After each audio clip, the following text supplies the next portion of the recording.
그런즉 누구든지 그리스도 안에 있으면 새로운 피조물이 되었으니 이전 것은 지나갔으니 보라 새 것이 되었도다라고 우리가 성경 말씀 고린도후서 5장 말씀을 같이 잠깐 봤는데요.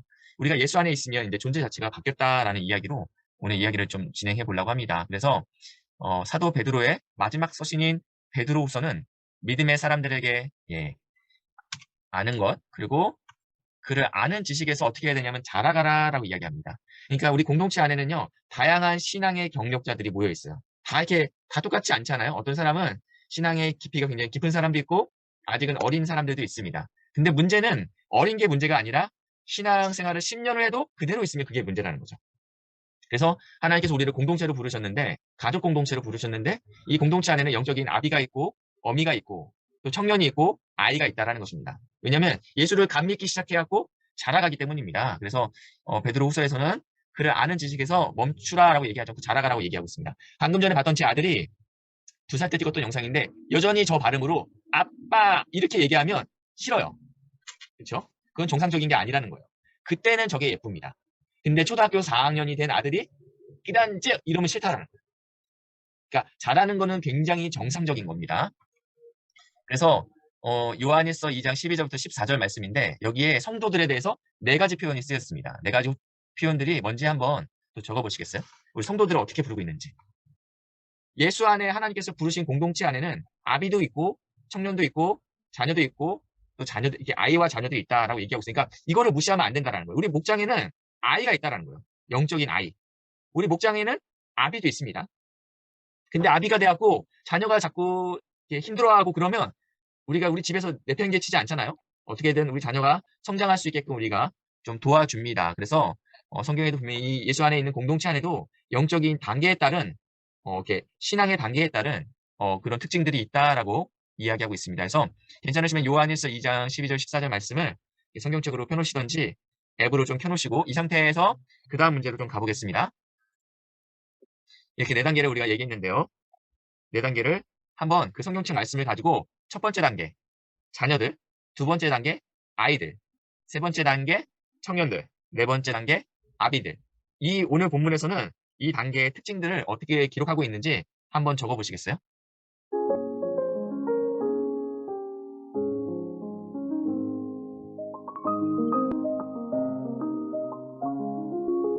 자녀는 그의 이름으로 말미암아 사함을 너희 제가 그의 이름으로 말미암아 사함을 받았으니요. 이렇게 생각합니다. 네. 네, 감사합니다. 첫 번째 자녀의 단계는 예수의 이름으로 제사함을 받은 단계입니다. 그러니까 이제 막 새로운 피조물이 된 단계죠. 아직은 뭔가를 스스로 해낼 수 있는 능력이 있는 게 아니라 지금 죄가 사해진 상태다라고 이야기하고 있습니다. 우리 두 번째 아이들의 단계에 대해서 우리 방효정 목사님. 너희가 아버지를 알았으니요. 네, 아버지를 알았다라고 표현하고 있습니다. 그러니까 이 죄사함의 단계에서 조금 더 자라난 단계입니다. 우리 진민희 목사님, 세 번째 단계인 청년들은 어떠한 특징이 있을까요? 하나님으로 말미암아서 악한 것을 이기게 하셨다. 말씀이 너희 안에 거하는 단계죠. 예, 말씀이 너희 안에 거하고 강하고 흉악한 자를 이기는 단계입니다. 말씀 안에 딱 굳건히 서 있는 단계. 우리 모건들이 다 이런 상태면 너무 행복하죠? 그렇죠? 말씀을 분명히 알고 있고 시험이 다가와도 능히 이길 수 있는 그런 기도의 용사들. 이런 분들만 있다면 누구나 다 우리 목사님도 어렵지 않을 것 같은데 앞단계가 분명히 있다는 거예요. 우리 김명수 목사님, 아비들은 어떤 단계에 있죠? 아비들은 태초부터 계신 이를 하나님을 아는 단계. 태초부터 계신 분은 그러니까 그 첫 번째 아이들의 단계와는 아이들의 단계는 아버지를 안 정도였는데 이제는 훨씬 더 깊게, 훨씬 더 풍성하게 하나님에 대해서 온전히 이해하는 단계까지 갔다라고 이야기하고 있습니다. 그래서 성경에는 우리를 성도라고 부르신 이 공동체 안에는 영적인 성숙의 단계들이 분명히 존재한다. 예수 믿자마자 바로 아비의 단계로 가지 않듯이 시간이 지나면 분명히 자라야 되는데 문제는 10년이 되고 20년이 돼도 내 자존심 때문에 공동체 안에서 문제를 일으키고 또 자라지 않는 분이 있다는 겁니다. 그래서 이게 참 어렵습니다. 그래서 목사님들은 이 내 공동체 안에서 이걸로 정지하면 안 되겠죠. 야, 너는 아이야. 너는 누구야. 이렇게 우리가 얘기할 필요는 없지만 어느 정도 이렇게 보고 저분은 아직은 구원의 확신이 없을 수도 있어요. 그러니까 이 단계에 속하지 않을 수 있다는 거예요. 교회 안에 들어와 있지만 제사함조차도 받지 못한 단계가 있을 수 있다. 그렇기 때문에 이것들에 대한 이해가 없으면 거기서 나타나는 영적인 전쟁에 대해서 그냥 당할 수밖에 없다는 거예요. 저 집사 왜 저러지? 권사된 지 벌써 10년이나 됐는데. 왜냐면 영적인 단계를 이해하지 않으니까 열받는 거죠. 열받는 거죠. 그러니까 목자님들은 기도하시면서 우리 지금 이분이 어느 단계 정도에 와 있겠구나. 그러면 나는 어떻게 도와줘야 되겠구나. 그래서 오늘 첫 번째와 두 번째 단계에 대한 이야기를 좀 같이 해보려고 합니다. 첫 번째 단계는 영적인 자녀의 단계입니다. 예. 이거는 제 용서함을 받은 단계라고 했습니다. 누구의 이름으로? 예수의 이름으로. 예수 이름으로. 예수의 이름으로 제 용서 받은 단계인데 영접하는 자, 곧 그의 이름을 믿는 자에게는 하나님의 자녀가 되는 권세를 주셨다. 아들을 낳으리니 이름을 예수라 하라. 이 예수는 그가 자기 백성을 그들의 죄에서 구원할 자이심이라 하니라. 우리가 예수를 아는데 정말 좋은 선생님, 좀 따르고 싶은 분이다. 이 정도로 알고 있으면 아직 문제가 있는 거예요. 그러니까 우리가 예수를 어떻게 알아야 되냐? 우리의 죄의 문제를 해결한 분이라고 분명히 인식해야 됩니다. 예, 영적 아이들의 단계입니다. 영적 아이들의 단계입니다. 이 아이들은 아버지를 알았다라고 이야기했습니다. 그렇죠? 아버지를 아는 단계입니다. 그래서 마태복음 7장 7절부터 11절 말씀인데 우리 정소영 목사님 한번 읽어주시겠어요? 구하라 그리하면 너희에게 주실 것이요 찾으라 그리하면 찾아낼 것이요 문을 두드리라 그리하면 너희에게 열릴 것이니 구하는 이마다 받을 것이요 찾는 이는 찾아낼 것이요 두드리는 이에게는 열릴 것이니라. 너희 중에 누가 아들이 떡을 달라 하는데 돌을 주며 생선을 달라 하는데 뱀을 줄 사람이 있겠느냐. 너희가 악한 자라도 좋은 것으로 자식에게 줄 줄 알거든 하물며 하늘에 계신 너희 아버지께서 구하는 자에게 좋은 것으로 주시지 않겠느냐. 마태복음 7장 7절에서 11절 말씀. 아멘. 하나님께서 만약에 자녀가 여기 보니까 구하라라고 얘기했습니다. 근데 자녀가 떡을 달라고 하면 하나님께서 우리에게 떡을 주시는 분이시죠. 근데 하나님한테 나는 돌이 더 맛있어 보이는데 하나님 돌 주세요. 아빠 돌 주세요. 그러면 우리 아버지께서 돌을 드릴까요? 떡을 드릴까요? 떡 주시죠. 우리 자녀한테 뭐가 필요한지 아시는 분이 우리 좋으신 하나님이죠. 근데 우리가 어리석기 때문에 우리는 가끔 이게 돌인지 떡인지 모르고 돌 구하는 분들이 계세요. 근데 하나님은 그때도 떡을 주시는 분이에요. 만약에 안 구하면 어떻게 될까요? 안 구하면 이놈 봐라. 내가 너 구할 때까지 안 줘. 그래서 우리를 굶여 죽이실까요? 그렇지도 않아요. 내가 구하지 않은 것 중에서 하나님이 주신 게 사실은 우리 삶 가운데 너무 많잖아요. 그러니까 하나님은 우리가 돌을 구할 때 떡을 주시는 분이고 떡을 구할 때도 떡을 주시는 분이고 심지어 우리가 미처 구하지 못해도 우리에게 떡을 주시는 좋은 분이십니다. 그러면 기도할 필요가 없는데, 그렇죠? 기도할 필요가 없는데. 그럼 왜 우리가 기도해야 될까요? 멕시코에서 이제 선교사역을 12년간 했던 닥터 그린웨이라는 선교사님이 계셨어요. 이 슬램가에서 선교사역을 했었는데 이미 자신에게는 딸이 2명 있었습니다.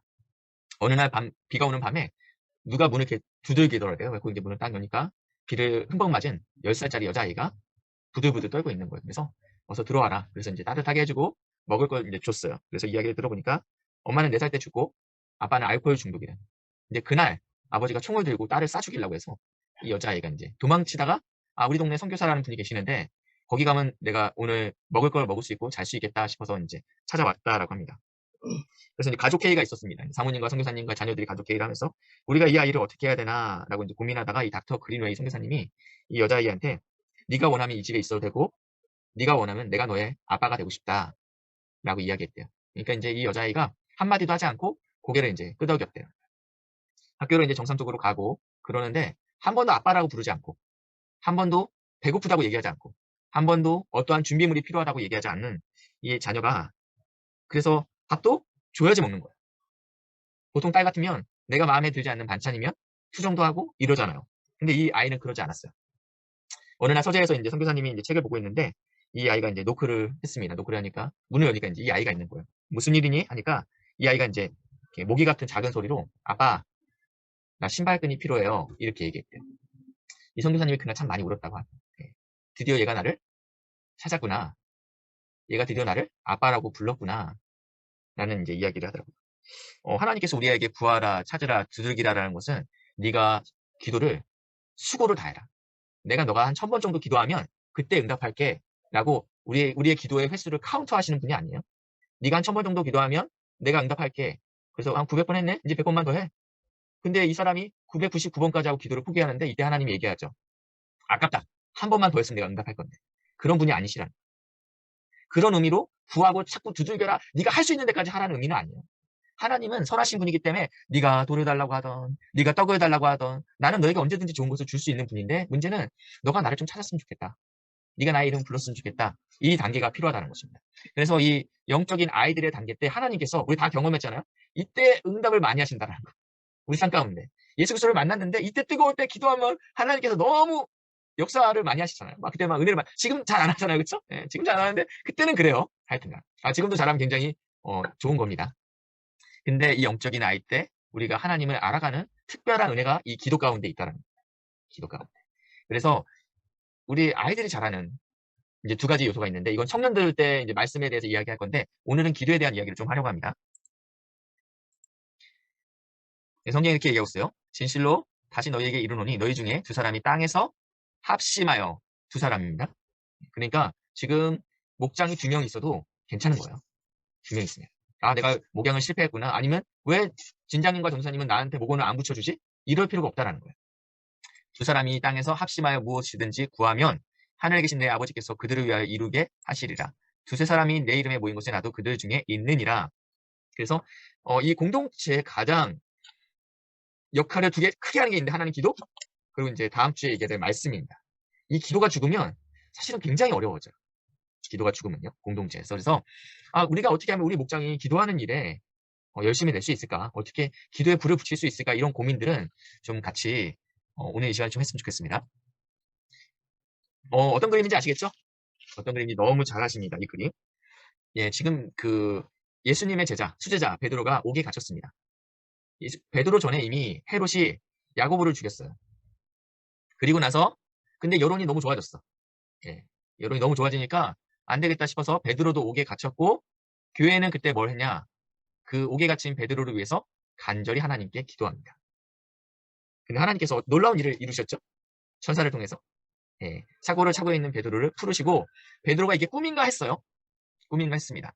그래서 이제 녹화하죠. 녹화하는데 그때 이 여자가 로데입니다. 어린아이입니다. 예, 어린아이가 베드로의 목소리를 이렇게 인식하고 이 기도하는 이 무리에 뛰어가서 얘기합니다. 베드로가 왔습니다. 그때 이 무리들이 이 로데라는 여자아이한테 뭐라고 얘기했죠? 혹시 아시는 분 계실까요? 미쳤냐고. 네. 미쳤어 너? 정신 나간 거 아니야? 네가 뭐가 잘못 먹었구나. 지금 이게 이 사람들이 뭐 하던 사람이에요? 지금 무슨 기도했을까요? 석방하게 해달라고 기도했겠죠. 자, 봐. 공동체가 지금 무슨 기도를 하고 있냐면 베드로 사도가 감옥에서 살아나기 위해서 기도했는데 하나님께서 베드로를 살아나게 하니까 지금 뭐라고 얘기해요? 미쳤어라고 얘기합니까? 안 믿었어요. 안 믿었어요. 여기서 위로가 있는 거예요. 여기서 위로가 있습니다. 기도했는데 믿어지지가 않아. 그러면 야 너가 믿어지지 않으니까 그 기도는 내가 카운트하지 않겠다. 하나님 이렇게 얘기하지 않았다라는 거예요. 비록 믿지 못하고 기도했지만 하나님께서 그 기도를 응답하십니다. 그렇기 때문에 우리가 공동체에서 기도해야 될 필요가 있다. 그러니까 목자님들이 이거는 기도할 만하겠다. 한번 해보자. 이건 가능성이 없으니까 그냥 기도하지 마. 괜히 기도했다가 시험 들어. 이럴 필요가 없다라는 거예요. 우리 공동체의 노스 포인트가 제가 전북 방향을 말씀드렸는데 결국은 우리는 부르신 목적 자체가 새 생명을 잉태시키고 자라게 만드는 게 우리 소그룹의 목적입니다. 우리끼리 재밌게 놀자. 우리 너무 행복해.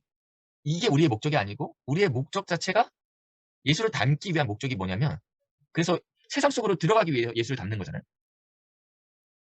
그러니까 팔로잉 지저스 인투 더 처치로 가는 게 아니라 예수를 닮아가는데 세상으로 들어가서 세상에서 예수의 제자를 삼는 게 우리의 목적인데 그래서 그 공동체는 목장 모임이 끝나면 15분은 기도의 시간을 가졌는데 이때 기도하는 기도 제목 중에 반 이상이 뭐였냐면 목자님이 저기 VIP가 누가 있죠? 우리 이제 그 동네는 다 아파트 다니셨으니까요. 우리 옆동 305 아줌마입니다. 그렇군요. 그 아줌마 기도 제목이 어떻게 될까요? 저기 초등학교 2학년 아들인데 아토피가 있어요. 기도하죠. 근데 아토피가 없는 집안이 없죠. 아토피 없는 집안이 없어요. 그래서 이번 우리 교회가 지금 하고 있는 중 클래스처럼 목장 자체에서 저기 아토피 화장품을 만드는 집사님을 잘 컨택해요. 그래서 목장 모임 시간에 아토피 화장품을 만드는 모임에 이 사람을 초대해요. 예. 이 사람이 안 오면 만든 화장품을 가지고 이 사람을 찾아가겠죠. 그러니까 두 가지를 합니다. 기도합니다. 예, 기도해요. 그리고 두 번째는 찾아갑니다. 그래서 공동체 안에서 특별히 기도해야 될 게 있다면 VIP를 놓고 기도하는 것을 굉장히 중요합니다. 기도할 때 보입니다. 그러니까 기도하기 전에는 안 보여요, 상황이. 그 VIP가 어떠한 영적인 상태인지 안 보여요. 근데 이제 그 공동체에서 계속적으로 기도하면 그리고 목자님이 그래요. 그 아들 어떻게 아토피 크림 잘 갖다 줬어요? 효과가 있대요. 그렇군요. 우리 계속 기도하죠. 그 다음 주에 물어보죠. 그러면 이 집사님은 목자님이 또 물어보잖아요. 305 아줌마 어땠는지. 그러면 저기 목장 모임이 오기 전에 한번 만나러 가야 되는 거야. 근데 목자님이 이걸 안 해줘 버리면요. 안 돼요. 지금 우리 작년진에서 공동체 성경 읽기를 하고 있죠. 진별로 조금씩은 다를 것 같아요. 예. 어떤 목사님은 유튜브로 이렇게 일주일치 관련된 개요를 만들어주고 어떤 목사님은 성경 각권의 개요를 만들어주고 저 같은 경우는 우리 진에서 우리 목자들이랑 매일 아침마다 제가 묵상하는 걸 계속 올려요. 예, 저 1년만 하고 이걸 그만둘까 해요. 너무 힘들었었는데 지금 진장들이 왜 이렇게 하냐면 하세요 하고 냅두면 자연스럽게 처음에는 가다가 쭉쭉쭉쭉 떨어질 수밖에 없어요. 이게 인간이에요. 그렇기 때문에 진장님들이 계속 어떻게든 그 부분에 대해서 강조하는 거거든요. 근데 마찬가지로 목자님들이 강조해야 될 게 한 게 있다면 우리 공동체는 어디로 가? 정북이 어디야? 정북. 정북? 영혼구원인데? 우리 공동체로 하나님께서 영혼구원 하게 하셨는데 그러면 기도할 때는 우리 저기 집사님 기도 제목들이 똑같잖아요. 예, 뭐 집 이번에 이사 가야 되는데 그래요. 그것도 기도해야죠. 먼저 그의 나라와 그의 의를 위해서 기도해야 되는데 그게 바로 뭐냐면 VIP 명단을 놓고 기도하시라. VIP 명단을 놓고 기도하는 일에 힘쓰시면 하나님께서 일하십니다. 이 공동체에 영적인 아이가 들어오려면 내가 잉태해야 돼요. 우리 공동체가. 그러려면 가장 중요한 거 기도해야 된다. 예, 그래서 이 모임에서 기도하십시오. 기도하시면 하나님께서 문제를 보이실 겁니다. 예. 그러니까 VIP를 위해 기도하면 VIP의 영적인 문제들이 일어나기 시작할 거예요. 일어날 겁니다. 그러면 교회는 무엇을 해야 되는가? 지금 베드로가 갇혀 있는데 우리가 할 수 있는 게 뭐가 있죠? 한번 이야기해 보시겠어요? 뻔한 답 말고 기도해야죠. 이거는 이제 너무 뻔하니까 그거 말고 우리가 할 수 있는 게 뭐가 있어요? 어떤 사람들은 지하 감옥 습격을 계획하겠죠. 우리가 이대로 있으면 안 돼. 베드로 사도가 저렇게 있으면 교회가 망해. 그리고 급진적인 젊은이들이 우리가 뭔가 뒤집어야 돼. 옳지 않은 문제에 대해 뒤집어야 돼. 또 어떤 사람은 이제 보석금으로 우리 베드로가 좀 풀려났으면 좋겠다. 돈으로 이 문제에 굉장히 실용적 사고를 갖고 있는 성도들이 있을 것 같고 어떤 사람은 그냥 다 끝났다. 그냥 운명에 맡겨야 되겠다. 허무주의자들도 있을 것 같고 그렇죠? 다양한 태도를 보일 수 있습니다. 다양한 태도를 보일 수 있는데 우리가 이제 정답이라고 말했던 합심하여 기도하는 것은 교회가 주님을 신뢰할 수 있는 가장 적극적인 방법이라는 것입니다. 가장 적극적인 방법이라는 것입니다. 앞에 것들이 완전히 잘못됐다는 게 아니에요. 완전히 잘못됐다는 건 아니지만 가장 적극적으로 사랑을 표현할 수 있는 방법 중에 하나가 합심하여 기도한다는 겁니다. 기도하면 방법이 보입니다. 기도하면 방법이 보입니다. 그래서 기도하시는 일에 우리 공동체가 좀 하나가 되셨으면 좋겠습니다. 이거는 굉장히 유명한 말이죠. 그렇죠? 우리가 일을 할 때 우리가 일하지만 우리가 기도할 때 하나님이 일하신다. 이런 표현이 있습니다. 마태복음 9장 38절에도 추수하는 주인에게 청하여 추수할 일꾼을 보내주셔서 동역자를 위해서 기도했죠. 그렇죠? 하나님 내가 목자로 감당해야 되는데 내가 어려워요. 이 사람을 하나님께서 세워주세요. 이 사람들이 잘 섰으면 좋겠습니다. 예수님도 기도하러 산에 가서 밤을 새도록 기도하시고 했던 일이 뭐냐면 12제자를 세웠습니다. 누가복음 12장 뒤에 12제자 이름이 나와요. 예수도 그랬다. 예수도 자신의 동역자들을 세울 때 기도하셨다라는 것입니다. 그래서 우리 공동체가 기도의 응답을 경험할 수 있는 우리 공동체가 기도로 이렇게 불을 붙을 수 있는 그런 방법은 무엇이 있을까? 우리가 어떻게 해야 될까라는 생각들을 첫 번째 하셨으면 좋겠고요. 두 번째 질문은 우리 목장에 있는 이 자녀들과 아이들이 어떻게 목장 안에서 청년이 되고 아비가 되게 할 수 있을까?